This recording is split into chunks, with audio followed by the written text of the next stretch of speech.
જૂનાગઢ જિલ્લાના કેશોદ શહેરમાંથી એક ચોંકાવનારી ઘટના સામે આવી છે। શેરીના કૂતરાઓ કાર પાછળ પડવાની સામાન્ય બાબતને લઈને એક વ્યક્તિએ યુવતી અને તેની માતા પર જીવલેણ હુમલો કર્યો હોવાનો આક્ષેપ સામે આવ્યો છે। પ્રાપ્ત માહિતી મુજબ કેશોદ શહેરમાં શેરીના કૂતરાઓ કાર પાછળ પડવાની સામાન્ય બાબતને લઈને વિવાદ ઉભો થયો હતો।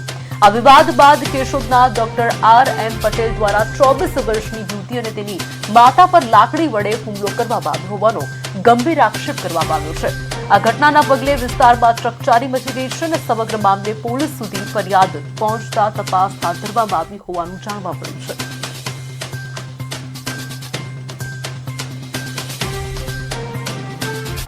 અમારી માંગણી એ છે કે પોલીસ એક સરખી રીતે તપાસ હાથ ધરે અને એમની આગળ કાર્યવાહી કરે અને જો પોલીસ દ્વારા કોઈ પણ પ્રકારની કાર્યવાહી કરવામાં નહીં આવે તો અમે આગળ કોર્ટમાં પણ અરજી મૂકીશું અને આગળની કાર્યવાહી પણ ઉપર લેવલ સુધી કરીશું।